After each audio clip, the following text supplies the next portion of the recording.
제목이 그리스도를 대신하는 화해 직무라 했습니다.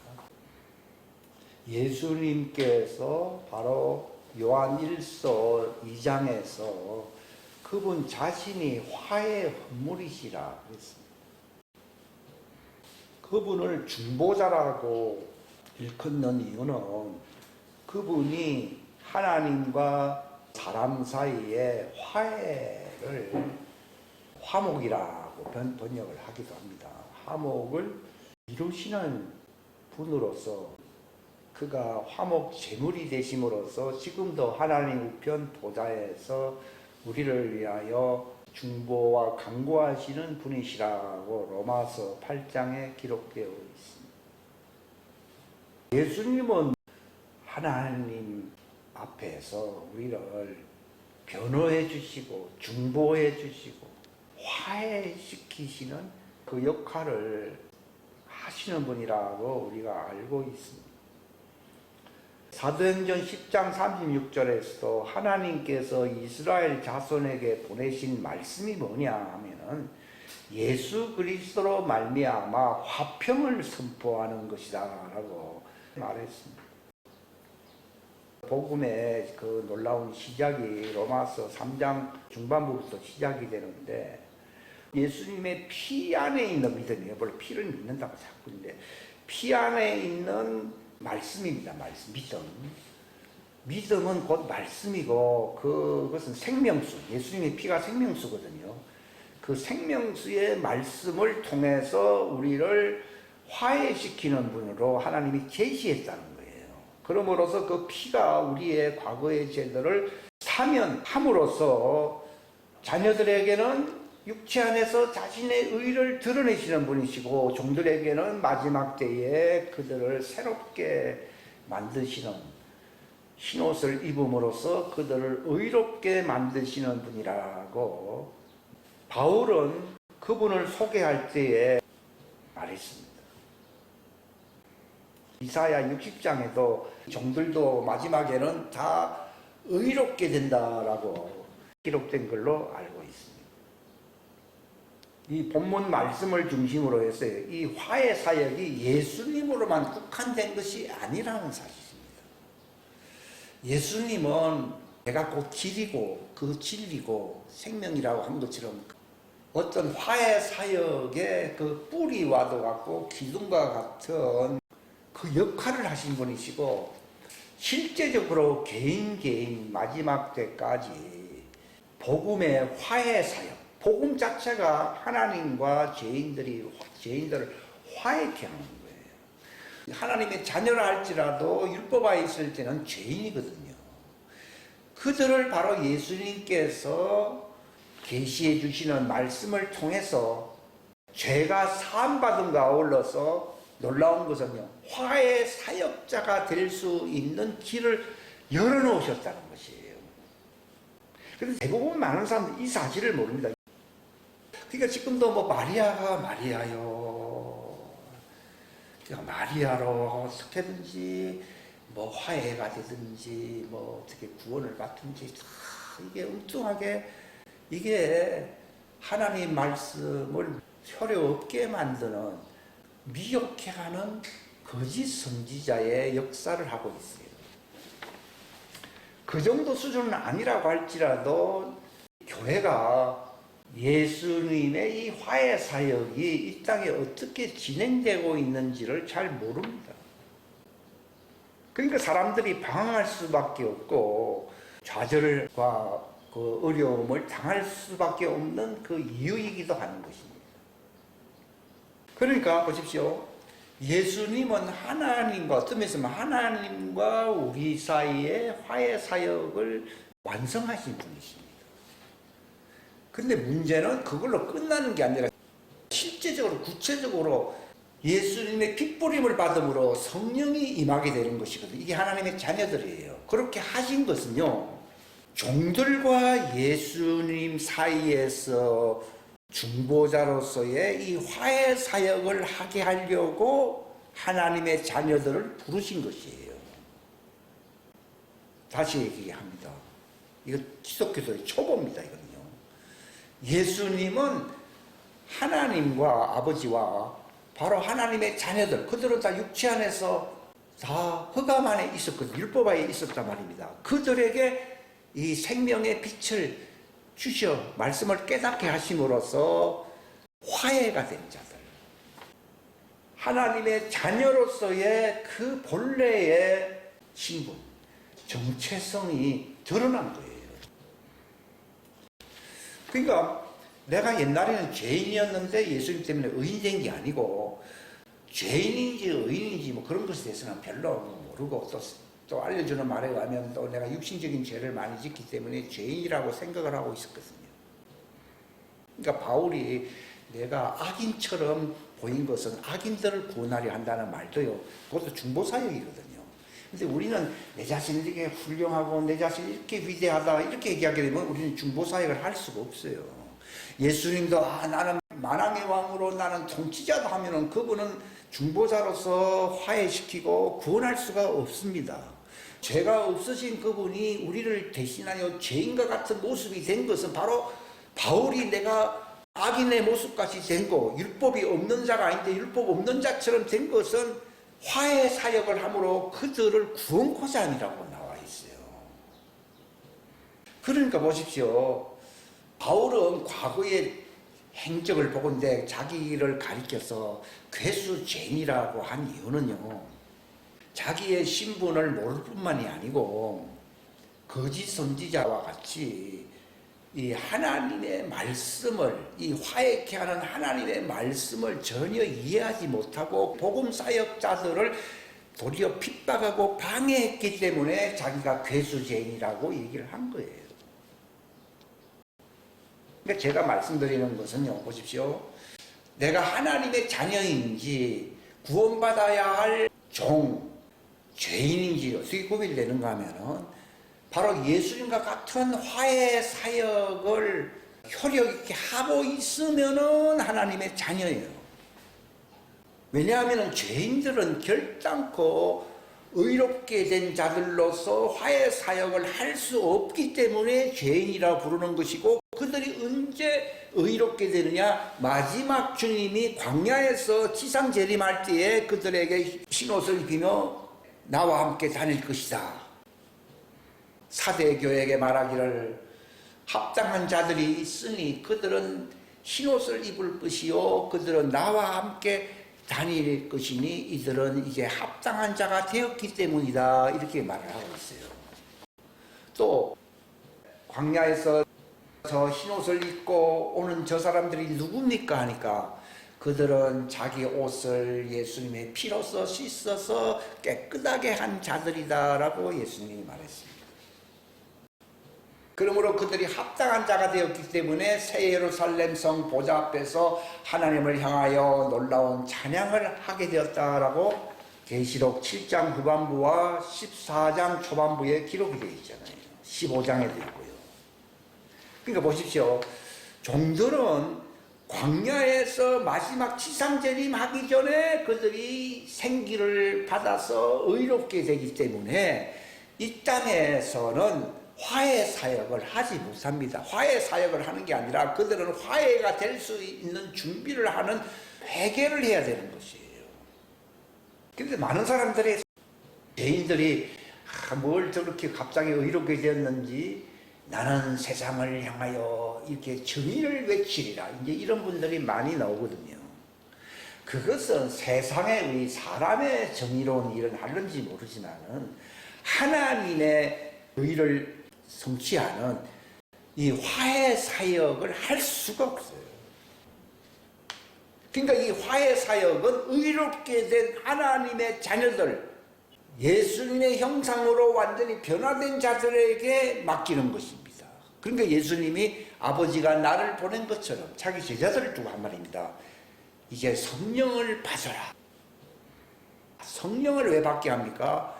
너희들이 이제 화해 사역자로서 완성되게 하려고 성령님을 보내시는 것이에요. 뭐 성령 받아서 뭐 집안이 잘 돌아가고 뭐 은사가 좀 많아지고 그렇게 대부분 많은 사람이 생각한다면 크게 착각하고 있는 거예요. 화해 사역을 하는 자 자들에게 성령을 주시는 거예요. 예수님이 하신 말씀은 바로 화해 사역을 위한 대언의 영인 거예요. 이거를 잘 아셔야 된다고. 화해 사역을 위해서 우리가 말을 하는 것이에요. 그러니까 저 사람이 어떤 말을 하는 것에 따라서 정죄 직무를 갖고 있는 사람인지 화해 직무를 갖고 있는지가 구별됩니다. 그러니까 자꾸 남을 비난하고 정죄한다 그러면은 이 사람은 율법 아래에 있는 종들인 것입니다. 말만 뭐 화해 사역자 뭐 자기가 정의로운 죄 한다고 해서 정의로운 자가 되는 게 아니고, 예수님이 십자가에 달리실 때라도 저희 죄들을 용서해 달라고 간절히 기도한 거예요. 화해 사역을 예수님처럼 똑같이 하는 사람이면은 그는 하나님의 자녀요, 그는 정죄 사역자가 아닌 화해 사역자입니다. 그렇기 때문에 정죄 직무라는 게 있어요. 바로 모세가 불딱지 나니까 그 십계명을 집어 던져가지고 그날 뭐 하나님의 심판이 임하면서 그날 3,000명이 죽어서 안 죽었어요. 그게 정죄 직무예요. 그러니까 굉장히 의로운 것처럼 했지만 살리지는 못하고 죄 지은 사람들을 정의로운 심판대 앞에서 그냥 망해버리는 거예요. 그게 이제 오순절이잖아요. 그때도 죽었지만은, 그러나 성령이 임하고 난 뒤에는 3,000명이 마가다락방 오순절을 맞이했을 때는 3,000명이 죽었습니까? 3,000명이 주님께로 돌아왔습니까? 돌아온 그것이 바로 성령님을 통한 제자들이 행하는 화해 사역자의 직무를 얘기하는 것이에요. 그러니까 예수님께서 내가 하는 일을 하는 말이 그게 화해 사역을 얘기하는 거예요. 스데반 보십시오. 돌멩이 맞고 뭐 굉장한데 그래도 바른 말은 하잖아요. 바른 말 하니까 마치 모세 같았으면 씹어 던지든지 해가지고 그들이 폭삭 땅이 막 갈라지기도 하잖아요. 폭삭 망해버릴 수 있어요. 그러나 그렇게 하면 그들을 구원하지를 못하거든요. 정죄 사역은 절대로 사람을 구원 못합니다. 예수님이 사마리아 지방으로 갔었을 때에 제자들이 예수님 보고 말하죠. 저 사람들은 이방인과 세속화된 자들인데 예수님을 영접하지 아니합니다. 그러니까 엘리야가 바로 정죄사역자잖아요. 하늘에서 막 불이 내려와가지고 50부장 100부장 막 죽어서 안 죽었어요. 열왕기하 2장에 있잖아요. 1장이죠. 그게 정죄사역이에요. 틀린 것에 있어서 보응을 받으라는 거예요. 이야. 그러니까 어떻게 보면 세상에서는 굉장히 정의롭게 보일 수 있어요. 그런데 그 제자들도 성령 받기 전에는 정죄 아래 있어요. 화해 사역 아래 있어요. 정죄 아래 있는 거예요. 다 우리도 어릴 때 보면 남 비난하기 좋아. 교회 와서도 맨날 누가 어쩌고 저쩌고 뭐 다 그렇잖아요. 그러니까 아직 저 사람들은 그 수준인 거예요. 근데 성령님이 계시를 통해서 그들이 임하게 되면은 성령님의 몸으로 달라지는 게 뭐냐고요. 은사도 종들에게 있습니다. 뭐가 달라집니까? 예수님 말했잖아요. 네가 네 죄를 사하든지 어떻게 된다고요? 사합니다. 성령이 임하면은 권능을 받는다 그러니까 이 못된 놈들 말이요, 이 하나님의 법궤를 집어 던져서라도 팍 죽여버리겠어요. 그 레위 사람들이 일어나 가지고서 칼로 그 사람 3,000명을 죽였다고 하는 거잖아요. 살벌하죠. 동은 무슨 사역입니까? 정죄 사역이에요. 근데 예수님은 내가 너희를 종이라 하지 아니하니까요, 너희들은 나와 어깨를 같이 할 수 있는 사람이다, 그런 말이 아니고, 제자들 보고 왜 종이라고 하지 않는가 하면 그 당시 성령 받은 사람들이 아니에요. 그러나 이제 그들은 곧 성령을 받음으로써 무슨 사역을 한다고요? 화해 사역을 할 사람이기 때문에 정죄 사역자인 종이 아니고 뭐랬어요? 나와 같은 직업을 가지고 같이 일하는 사람은 친구의 친구 아니에요. 친구를 한다는 말이 그냥 어깨나 같이 하면서 뭐 어깨 동무한다 그런 얘기가 아니고, 너희들은 종들의 그런 정죄 직분자가 아니라, 골로새서후서 3장에 보면 정죄의 직무도 영광이 있어야 했어요. 있는데 의의 직무라면 화해의 직무를, 이거 더 위대하다고 나와 있잖아요. 그렇기 때문에 너희들은 정죄의 직무를 행하는 종들이라 하지 않는다는 겁니다. 왜 그런가 하면은 창세전부터 그리스도 안에 예정된 자들은 정죄직분자입니까? 화해직분자입니까? 화해직분자. 그러니까 화평케 하는 자, 화해시키는 자들은 종들이라 불렀어요. 하나님의 아들이 된다고 했습니까? 하나님의 아이들이, 아이라는 말은 아들보다 좀 어린 아들을 아이라고 합니다. 예수님도 어렸을 때는 아이라고 불렀어요. 그러니까 여러분, 화해직분의 DNA가 혼에 있는 사람들은 창세전에 그리스도 안에서 예정된 자입니다. 그러나 아담 안에서, 어둠 안에서, 흙에서 빚어진 존재들은 육체에 속한 자들로서 정죄하는 율법 아래 있는 자입니다. 그래서 율법 아래 어두운 데서 자기 죄를 깨달으라고 그들에게 이 선악을 알게 하는 나무 실과를 하나님이 궁극적으로는 먹도록 허락해 버린 거예요. 그걸 먹으면은 너희들은 영생을 얻지 못하기 때문에 그것을 먹게 되면은 정죄의 직무자로서 죽는다 하는 것을 알려주었지만은 아담이 직접 먹질 못하고 배필로 준 하와를 통해서 먹인 것은요, 하나님이 그 여자에게는 그걸 먹지 말라고 말을 안 했거든요. 왜 그런가 하면 하와는 하나님의 자녀예요. 그는 율법에 속한 자가 아니기 때문에 뭐 율법을 지키는 것도 자유인 거예요. 만약에 하와가 그렇다면은 야, 이 남편도 먹지 말라고 했더니 네가 누군데 먹고서 그것도 모자라 여자죠. 그럼 그 여자는 지옥을 면할 수가 없어요. 그러나 가죽옷을 씌어 입힐 때에 그 하나님이 아담을 통해서 뭐라 불렀습니까? 산자의 음이라 불렀다는 것은요, 그가 바로 하나님의 자녀라는 걸 얘기하는 거예요. 여성인데 하나님의 자녀고, 아담은 남성인데 종이에요. 여자입니다, 여자. 그러니까 여자는 그걸 먹게 되는 날은 자기 죄를 깨닫게 됨으로써 그 죄에 대하여 응보의 보응을 받을 수밖에 없거든요. 그러니까 그걸 알게 하려고 먹지 말라고 한 것이지만도 하와는 율법하에 있는 자가 아니에요. 그러니까 산자의 의미가 되지 율법하에 있는데 무슨 산자요? 이게 요한계시, 창세기 우리가 이 에덴 동산에 담겨져 있는 신비를 모르고 있다는 게 그런 거예요. 너무 모르고 있는 것이죠. 그러니까 그 하와가 왜 배필이 됩니까? 하와를 통해서 예수님 오시는 길이 예비가 되는데 그 여자의 씨로 온다고 그랬잖아요. 그 하와를 통해서 예수님이 오시잖아요. 그러니까 예수님도 마리아 보고, 마리아도 나는 하와잖아요. 하와의 하와. 하와라는 말은 산자의 음이라는 뜻이에요. 그러니까 마리아 보고도 여자여 하는 말은 당신은 산자의 음이라는 뜻이지, 우리가 혈통적으로 자기 어머니면서 여자여 하면 사람들이 그렇게 이해를 하기 때문에 영이게 맛이 같다, 사람들이 그렇게 생각을 하거든요. 그 뜻이 아니고 당신은 나를 낳을 수 있도록 예비된 산자의 음이라는 거예요. 그 산자의 음이로서 여자의 씨로, 자기가 여자의 씨로 왔잖아요. 그러니까 여자여, 산자의 음인 여자여 이 말입니다. 그러니까 아담은 자기가 벌써 율법하에서 구원받아야 할 죄인이기 때문에 자기를 구원할 자가 필요하네요. 필요하니까 하와가 구원자의 통로가 되는 그 배필을 줘서 안 줬어요.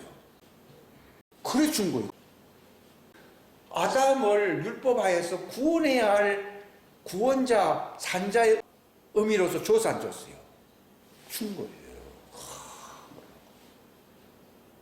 예수님을 만물의 으뜸으로서 교회를 위하여 그 머리로 주셨다 이렇게 나오잖아요.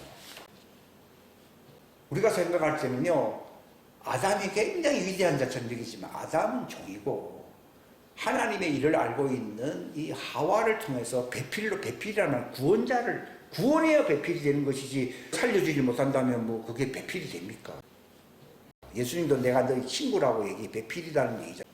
예수님 신랑이라는 말이 배필이라는 뜻이잖아요. 우리에게는 구원할 자 배필이 필요하잖아요. 그런 것처럼 아담도 독처한다 이렇게 지냈는데 죄 아래 어둠 속에 있기 때문에 그런 반응을 갖고 있거든요. 그러니까 구원할 수 있는 산자의 의미로서 내가 내게서 취할 것이다. 뼈에서 나온다고 하잖아요. 이것을 흙에서 만들어내질 아니한다는 말은요, 그 아담의 뼈라고 하는 것은 예수님의 살과 뼈를 의미하는 비유로 보여준 거예요. 거기서 구원자를 내었다는 걸 얘기하는 거예요.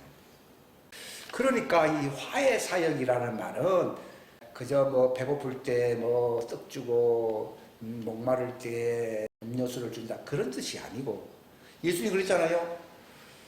왼편에 있는 자들 보고 너희들은 내가 목마를 때에 배고플 때에 감옥에 갇혔을 때에 찾아오지도 않았다 이런 얘기하니까, 아이고 우리가 얼마나 구제 너 많이 하. 그들은 구제 잘하는 사람, 바리새인들이 구제 잘하듯이요 하잖아요. 그게 아니라 거기서 너희들은 화해 사역자가 아니다는 걸 얘기하는 거예요. 너희들은 안 했다는 말은, 그 말은 자기 동료 종들이나 또 다른 사람들을 구원할 수 있어요 없어요? 구원을 못 하거든요. 그러니까 그런 일을 안 했다는 거예요. 근데 그걸 인정하지 않는 거예요. 그걸 인정을 안 하기 때문에 회개를 안 하는 거예요. 자기들이 착하고 이런 일을 많이 하고 있기 때문에 스스로 의롭다고 생각하지 회개를 안 하는 거예요. 그렇기 때문에 종들은, 여자들은 그런 화해 사역, 남을 살리는 일을 할 수 있어요 없어요? 심지어는 자기도 살릴 수 있어요 없어요? 그러니까 나를 살려달라고 하나님께 기도를 해야 되는 거예요. 근데 그걸 안 하잖아요. 딴 건 많이 한다고요. 착한 척하고 뭐 굉장합니다. 근데 나를 구원하소서 그런 걸 안 하잖아요. 감히 하늘을 우러러보지 못하고 가슴을 치며 나는 죄인으로서이다. 그러면 하나님이 그걸 어떤 방식으로든지 구원해요, 구원 안 해요? 구원하는 거예요. 그래서 그들에게 구원의 표를 줘가지고 아브라함 품에 들어가게 했다가 마지막 때에 새 예루살렘 성에 들어갈 수 있도록 광야 예비처에서 그들을 의롭게 흰옷을 입히고 완전하게 만들어 주신다. 제 말이 쉬운 것 같지만요, 실제로는 쉬운 게 아니에요. 왜냐하면 우리가 과거에 또는 지금 주위에서 들을 수 있는 내용들이 아니기 때문에, 지금 왕국 복음을 얘기하고 있기 때문이에요. 저도 수정되고 고쳐진 거, 그것을 주님이 이것대로 살면은 효력이 나타납니다. 우리의 삶에 왜 효력이 없느냐? 잘못된 미혹받은 지식이 있어야 했어요. 있거든요. 근데 이 진리는 미혹받지 아니한 바로 하나님의 왕국에 들어갈 수 있는 효력을 나타내는 말씀을 진리라고 얘기하거든요. 이걸 딱 하게 되면요, 내가 달라집니다. 저희를 진리로 거룩하게 하옵소서 이렇게 얘기했고, 베드로전서에는 뭐라고 말했습니까? 우리가 믿음으로 진리에 순종하여 자기 혼을 어떻게 한다고요? 깨끗하게 한다고 그랬잖아요. 이 효과가 나타납니다. 그전에는 작심삼일이라고 내가 하는 것이기 때문에 효력이 있었다가도 없었다 그런 얘기입니다. 근데 진리가 들어와 가지고서 씻겨져 버리면요, 나는 원래 그런 사람이 아니었는데 새 사람으로 변화가 되는 거예요. 그것은 나의 어떤 결심에 의해서 되는 게 아니고 진리의 말씀, 생수가 내 속에 들어오니까. 그러니까 화해 사역은요, 생수의 말씀으로 씻어주는 사역이에요. 그러니까 주님이 성령님을 통하여 우리를 성령의 새롭게 하심으로 구원한다고 디도서 3장에 기록되어 있잖아요. 이걸 씻어주니까 내가 바로 의인으로서 성장할 수가 있는 거예요. 성령의 씻음, 새롭게 하심이라고 되어 있잖아요. 그러니까 우리는 화해한다 그러니까 싸우지 말고 잘 지내라, 그런 얘기가, 예수님은요 분쟁을 하게끔 왔다고 했어요. 자기가 잘난 체 하는 사람하고 회개하는 사람들이 서로 갈등이 생기는 색이에요. 생기는 거예요. 또 화해 사역을 하는 사람과 화해 사역을 받아야 할 사람들이 거꾸로 자기가 화해 사역을 한다고 그러잖아요. 가톨릭이 제일 화해 사역 많이 한다고 그러잖아요. 근데 고린도후서 5장에 보게 되면은 바울이 어떤 사람인가라고 자기를 소개하는가 하면은 그리스도를 대신하는 화해 사역자라고 나옵니다. 근데 이 말을 공공연하게 제일 많이 거짓으로 쓰고 있는 자가 누구라고요? 교황이에요. 가톨릭에서 그 말을 많이 씁니다. 근데 우리 신교에서는요, 아이고 우리는 죄인입니다, 맨날 죄인이다, 아이고 용서해 주십시오, 이런 얘기만 하지 그리스도를 대신하는 화해의 직무를 가진 자라는 말을 쓰지 않는다니까요. 근데 바울은 내가 그리스도의 사신 또는 대사라고 했어요. 대사라고 하는 말은요, 그리스도를 대신해서 사역을 하는 사람을 대사라고 합니다. 하나님은 하나님의 자녀들을 왜 세우느냐? 하늘이 아니라 땅에서, 종들이 있는 어둠이 많은 이 땅에서 그들을 구원해 줄 수 있는 화해 사역을 할 수 있는 직무인 사신 또는 대사의 직분자를 세우려고 우리를 준 거예요. 근데 그 일을 안 하잖아요. 아주 그 율법하에 있는 정죄 직분에 물들여져 있어요. 지금 사람들이. 그걸 빨리 안 고치면요, 신부 되기 어렵습니다. 신부가 아닐 수도 있고요. 그러니까 신부는 장성한 자를 주님이 데려가시는 것이지, 맨날 신부라고 하면서 남을 정죄한다고 하면 그것은 장성한 신부가 될 수가 없습니다. 예수님이 성령을 받으라. 왜 성령을 받으라고 했습니까? 그 목적은 딱 안 합니다. 이 죄를 사해든지 사할 것이다. 즉 죄를 사할 수 있는, 재판관의 일을 할 수 있는 대사의 직분을 하게 하려고 성령을 받으라고 한 것이지, 성령 받고 기분 좋아라고 하는 것이 아니라니까요. 우리가 얼마나 잘못되어 있는지 모릅니다. 그게 어린아이들 초딩이라는 것입니다. 성령을 받으라. 네가 네 죄를 사해든지 사든지. 죄를 사해 줄 수 있는 재판관과도 같은, 변호사와도 같은 그런 예수님의 역할을 할 수 있는 자들을 그리스도의 대사라고 부릅니다. 그러니까 주님이 왜 이런 걸 자꾸 알려주는가 하면요, 네가 그리스도의 이 영원한 복음을 전함으로써 종들의 죄를 사해 줄 수 있는 그리스도 나의 대사가 되라고 주님이 말씀하고 있습니다.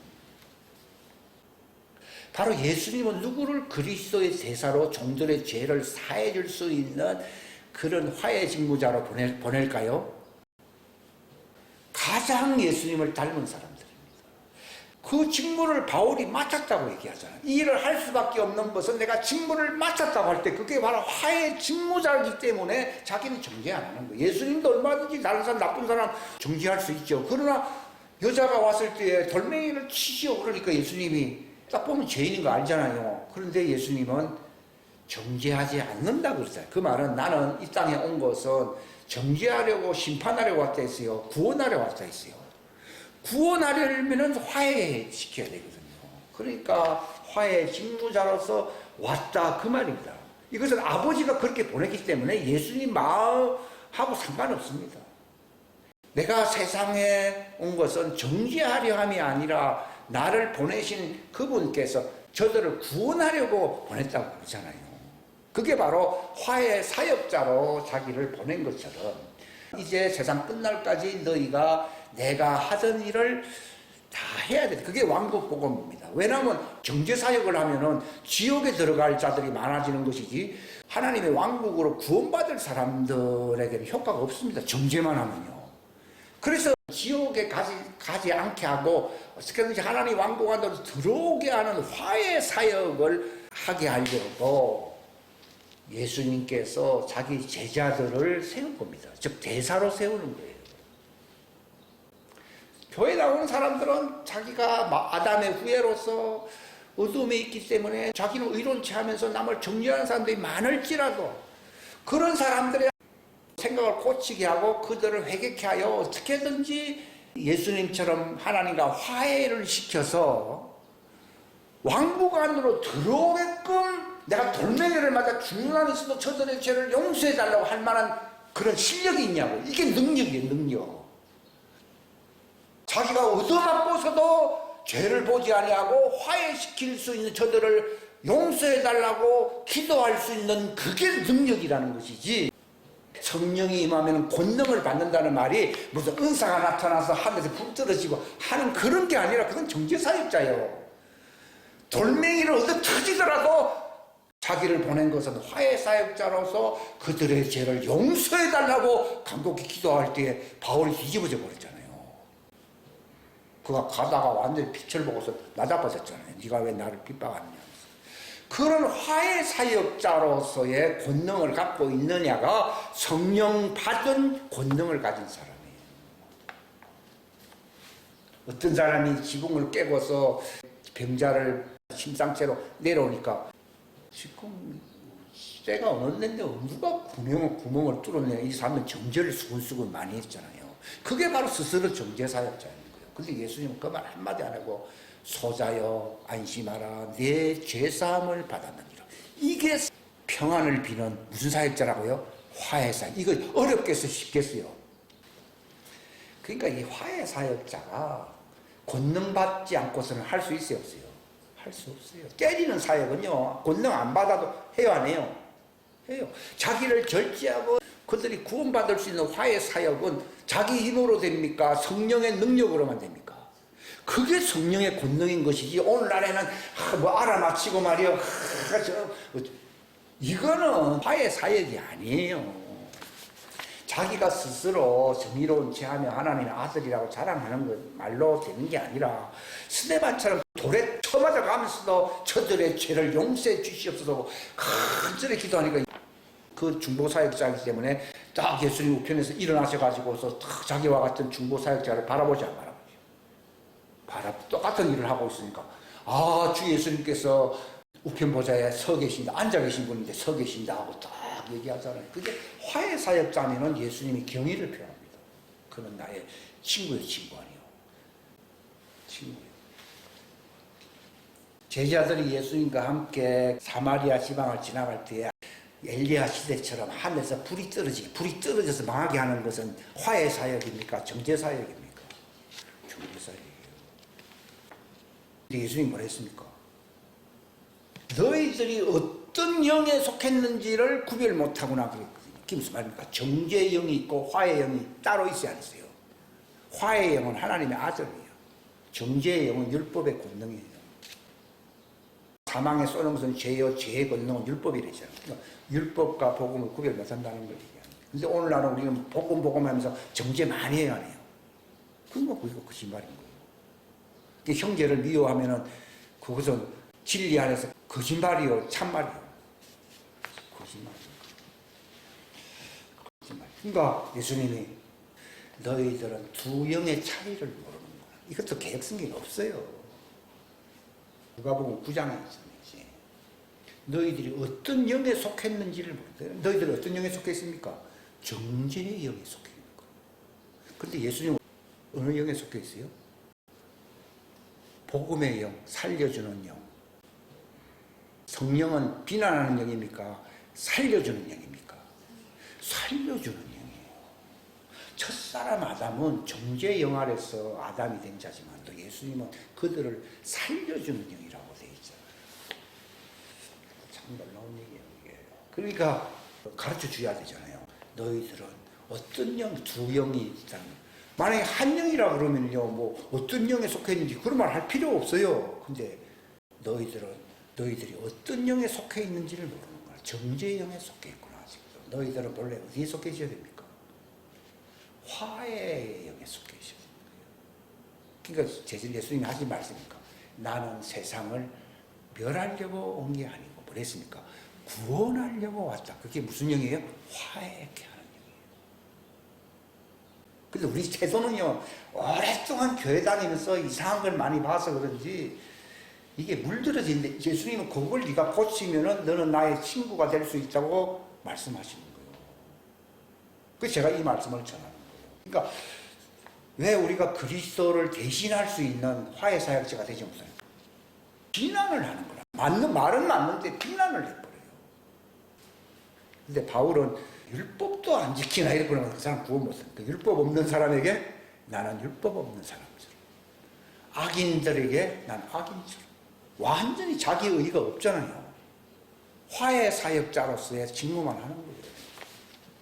그러니까 그가 그리스도를 대신하는 대사의 직무를 가진 사역을 한다고 당당하게 말을 할 수 있었던 것이에요. 여기 고린도전서 7장 10절에 나와 있는데요. 여기 결혼이라는 말은요, 그들을 어떻게든지 구원으로 이끌려고 하나님이 붙여준 자는 아내요, 아내 아니에요. 나는 남편이 되고 그는 아내가 되는 거예요. 혼적으로 그렇게 되는 거예요. 소울 타이가 그렇게 돼버리는 거예요.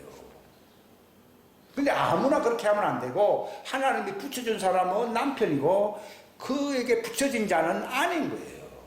하나님의 왕국에 들어가려면은 종들도 결혼해야 가는 것이고, 왜냐면 우리는 그리스도와 결혼하고 종들은 누구와 결혼해요? 자녀들과 결혼하잖아요. 너희들은 가지고 이제 저들이 이제 붙어야 된다는 거죠. 이거는 혼적인 결혼이에요. 이거 혼이 구원을 받아야 되잖아요. 그런 결혼을 얘기한 것인데 전부 육신의 결혼으로 이걸 전부 다 해석해 놔가지고, 이게 들어보면요, 기혼도 심심하면 하라는 얘기를 막 들리거든요. 이런 게 이렇게 보면 자기 남편을 떠나지 말라 했으면서도 막 떠나가거든. 이게 상당히 말이 보면 왔다 갔다 이상한 건, 이게 무슨 말인가 하면은 하나님에게 붙여줬는데, 그렇게 붙여준 그 사람의 말을 들어야 되는데, 그 말을 듣다 보니까 자기가 그 사람의 혼적인 아내가 되는 게 싫거든요. 그러니까 좀 교회하러 가면 도망가 버리고, 아주 그 뜻입니다, 이게. 그러니까 떠나가게 되면은 내버려두라는 겁니다. 왜냐하면 자기는 아직도 문제가 아직도 자기 스스로 모르니까, 떠나가다 보면은 나중에 회개하고 돌아올 자들도 있어야 안 있어요. 있다는 걸 얘기하는 것이지, 이게 육신의 결혼을 한 말이 아니거든요. 이런 말이요, 고린도 7장에 보면 꽉 나와 있고, 그 다음에 어디도 많이 있어요. 11장에 보면요, 수두룩빽빽합니다. 30몇 절까지 있어요. 그러니까 70번씩 7번이라도 용서해요, 용서 안 해요? 그게 화해 사역이다, 이 말이에요. 그러니까 내가 뭐 주인이 아니기 때문에 그분이 그런 일을 하라고 했기 때문에 70번씩 7번이라도 용서하라는 겁니다. 이게 무슨 사역이라고요? 화해 사역. 70번씩 7번이라도. 우리가 하나님의 자녀인지 회개해서 구원받아야 할 종들인지가 여기서 구별되는 거예요. 그러니까 화해 사역을 하는 사람이 남편이 되는 거예요. 거기서 아내가 붙으면은 단체로 또는 공동으로 그 왕국에 들어가야 안 들어가요? 들어가죠. 그래서 그 사람을 얻었어요, 안 얻었어요? 얻은 거예요. 그러니까 화해 사역을 하는 사람은 남편이기 때문에 남자로 부르는 것이고, 화해 사역을 받아서 구원받아서 그에게 접붙임을 받아야 할 자들은 아내가 되어야 되기 때문에 여자로 불러야 불러요. 부른다는 말이지 성별로 남성과 여성을 구별한다는 얘기가 아니에요, 이게. 그러니까 성경에는 남자가 가르치라 했어요, 여자가 가르치라 했어요. 여자의 입장에서는요, 생각이 다릅니다. 혼의 DNA가 다르거든요. 그렇기 때문에 여자가 아무리 얘기를 해도요, 그건 구원받을 사람이 아무도 없어요. 그러니까 여자가 말하는 것을 허락하지 말라는 거예요. 여자가 가르치는 것은 부끄러운 일이라고 말했어요. 그 여자는 집에 가서 남편에게 배우라고 했잖아요. 그 집은 교회를 얘기하는데, 교회가 바로 하나님의 집이잖아요. 거기서 화해 사역자의 말을 들어놔라 그런 거예요. 그러니까 이런 말이 잘못돼가지고, 여자는 무슨 사역자가 안 되고, 지금까지 이걸 갖다가 여성 남성으로 이걸 다 해석을 해가지고 엉망진창이 됐거든 거예요. 그러니까 아무리 남자 목사를 하더라도 남 비난이나 많이 하면 여자지, 그 남자가 아니에요. 아담이 여자이듯이, 그러나 하와는 그를 구원할 수 있는 배필이 된 거예요. 친구가 된 거예요. 예수님도 내가 너희 친구라고 그러잖아요. 그 아담을 구원할 수 있는 자예요. 그에게는요, 선악을 알게 하는 나무식을 먹으라 말라 한 말을 한 적이 없어요. 그러니까 산자의 의미네. 그러니까 그 화해 사역은 정죄 사역보다 뒤에 나타났어요, 앞에 나타났어요? 율법이 먼저요, 복음이 먼저요? 율법이 먼저 나타났지만 이 정죄 사역이, 그 뒤에 예수님이 오심으로써 정죄 사역이 아닌 화해 사역이 나타났듯이, 아담이 먼저 나타나도 그는 정죄 사역이고, 여자가 그 뒤에 태어나서도 그는 바로 산자의 의미로서 배필로서 주는 화해 사역자라는 거예요. 라헬과 레아에 대한 얘기 알죠? 레아는 정죄 사역자고 라헬은 화해 사역자거든요. 그가 두 번째잖아요. 그것도 두 번째라는 게 마치 예수님이 첫째 아담보다 나중에 왔잖아요. 그러나 처음 된 자가 나중되고 나중된 자가 먼저 하늘로 가야 안 가요? 올라가는 거예요. 그게 화해 사역자들은 본래 그리스도 안에서 처음부터 예정되어 있었기 때문에 처음에는 늦게 나타난 것 같지만도 먼저 완성되어서 올라가는 거예요. 그러니까 여기 여호수아서에 보면은 이게 이제 하나의 샘플로 제가 기록해 놓은 건데요. 그 물들 밑에 그 심판이거든요. 흑암이 깊음이 있고 이런 말이 있듯이요. 물들 밑에 돌이 있지 않았어요. 이 돌은 죽은 돌이요, 산 돌이요. 죽은 돌이거든요. 그러니까 죽은 돌은 스스로 살 수 있습니까? 없습니까? 없습니다. 화해 사역자인 여호수아가 지명한 사람들을 여호수아라는 말이 살리는 자라는 뜻이거든요. 구원자. 그들을 건져야 안 건져요. 건져내는 것이 화해 사역자다 이 말이에요. 그게 왜 그런가 하면은 언약궤 앞에서 그들이 죄가 사해진다고 출애굽기 25장 있어야 안 있어요? 있잖아요. 응? 시언자 은혜 베푸는 장소라고 나오잖아요. 그러니까 그 하나님의 은혜 베푸는 언약궤 저 화해 사역의 법궤를 들고 딱 흑암이 있는 물속에 딱 들어가 보니까 물이 딱 끊겨야 할게요. 심판의 물이 다 끊겨버리고 그들을 다 어깨 메어가지고 새 예루살렘 성에 들어갈 수 있도록 화해 사역자로서 그들에게 세워주잖아요. 그러니까 딱 화해케 하는 언약, 이건 복음이거든요. 딱 서니까 저들을 심판하는 물이 싹 말라버려, 안 말라버려. 싹 말라버리고 그들을 죄와 사망의 법에서 옮겨지 않은 거예요. 싹 들어다가 새 예루살렘 성에 딱 들어가도록 하죠. 요 일을 하고 있는 사람들은 예수님의 친구들이에요. 그 일을 하는 게 바로 복음사역, 대사사역, 화해사역 다 같은 말입니다. 그리스도를 대신한다는 말이 이런 그리스도를 대신하는 거예요. 이건 예수님이 하셔야 될 일인데 우리에게 맡겨서 안 맡겼어요. 맡기고요. 예수님은 너희들의 영이 정죄에 속했는지 화해의 영에 속했는지 잘 구별하라 이렇게. 그러니까 이런 화해 사역을 하게 되면은 여기 이사야 60장 4절에 보면 내 눈을 들어 사방을 보라. 그들이 다 함께 모여 내게로 오느니라. 내 아들들은 멀리서 오며 내 딸들은 내 곁에서 양육을 받으라. 하나님이 우리에게 이걸 안 시키는 이유는 자세가 율법적인 거예요. 고자세고. 예수님은 섬기려고 왔다 그랬는데 그게 안 되는 거예요. 예수님이 얼마나 높으신 분입니까? 근데 너 얼마나 섬기시는 분으로 왔습니까? 그러니까 화평케 하는 자들은 복이 있다는 거예요. 그러니까 종들은 또 밑에 나왔는데 종들은 너희들은 뭐 재물 많이 바치고 뭐 헌신 많이 하고 이게 중요한 게 아니라 뭔가 화해케 될 일이 있으면 빨리 화해하라 했지 않으세요? 회개하는 목적은 화해하는 건 이것이 더 급선무지 너희들은 구원이 안 되기 때문에 화해 사역이 급선무예요. 그걸 예수님이 말씀하신 것이고 항상 하는 말은 이 집에 하나님과 화해가 될 수 있는 화평의 소식을 전하라는 겁니다. 그럼 안 받아들이면은 그 화평이 네게로 돌아온다고 말했어요. 에베소서 2장은 다 하나로 정죄 사역자들이 예수님께 속한 자들과 두 막대기가 하나가 되어야 돼요. 두 막대기가 하나가 되어야 새 예루살렘 성에 들어가야 안 들어가요. 화해가 된 사람들은 그 남자가 거하는 새 예루살렘 성에 여자는 반들의 실처럼 따라 들어가야 안 들어가요. 따라 들어가는 거예요. 그 둘이 하나가 돼요. 본래 그들은 땅에 속한 자들인데 하늘 예루살렘 성에 따라 들어가요.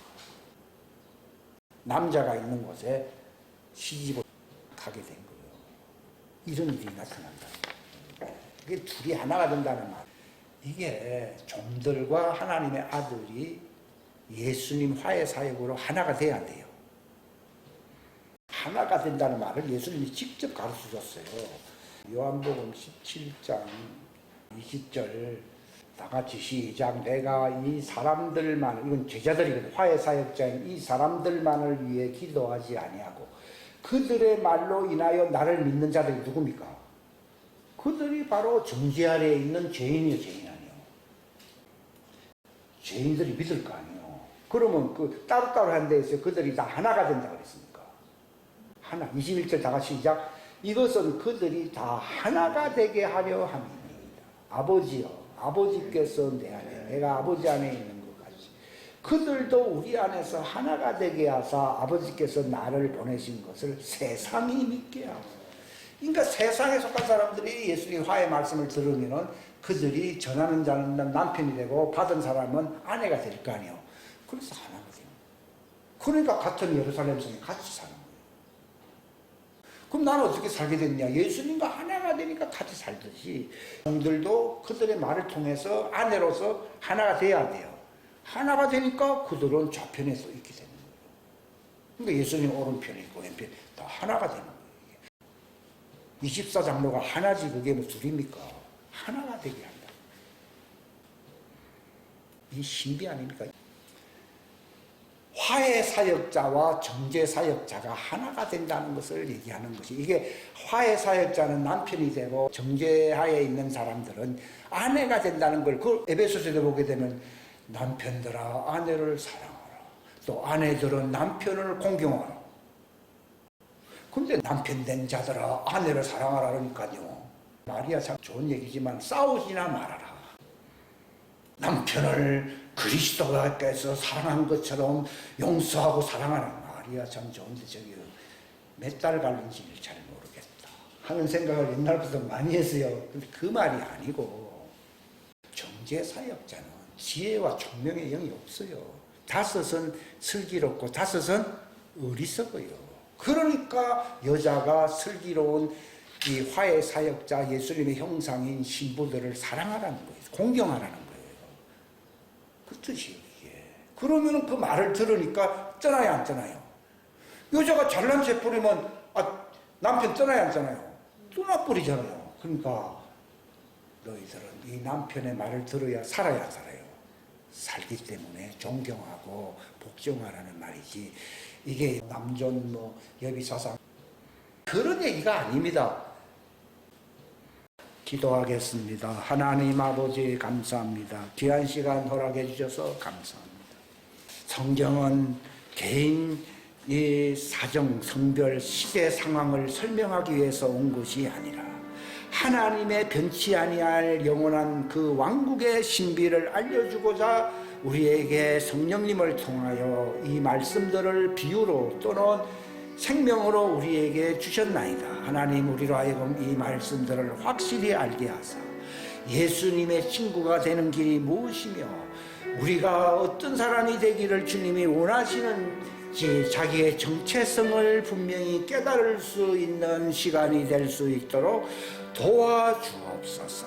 성령님, 우리에게 지혜와 계시의 영, 정말 예수님의 마음을 품으라고 한 것처럼 교만한 마음을 품지 않고 바로 화해 사역자로서 하나님의 왕국을 완성시키려고 하시는 그분의 뜻을 우리가 성취할 수 있는 겸손한 마음과 참된 순종을 허락하시옵소서.